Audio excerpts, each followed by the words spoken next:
This is not a joke. This actually happened.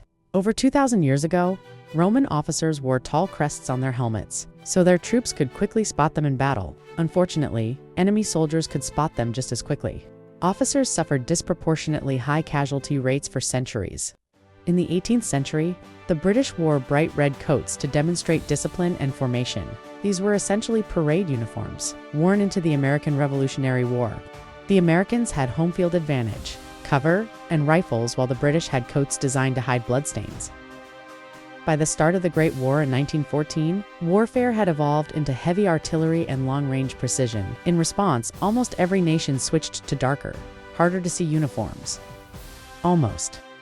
The French military chose to keep their bright red trousers as a symbol of military pride, meant to encourage offensive spirit.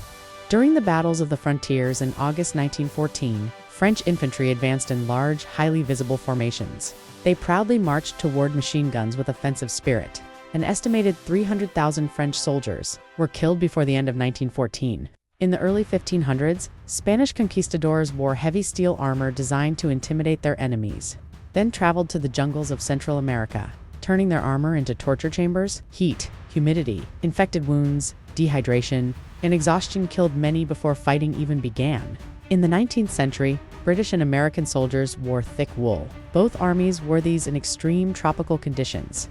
Neither had a good time. In 1812, Napoleon Bonaparte marched the largest army Europe had ever seen into Russia. Expecting a quick victory, instead, the Russians retreated deeper inland and avoided battle. They went full scorched earth, burning food, supplies, and cities. By the time Napoleon reached Moscow, it was mostly abandoned and partially on fire. Then winter arrived. The army had no winter coats, proper boots, or cold weather gear of any kind. Frostbite set in within hours. Some soldiers froze to death while still marching. Human history is really fucking stupid.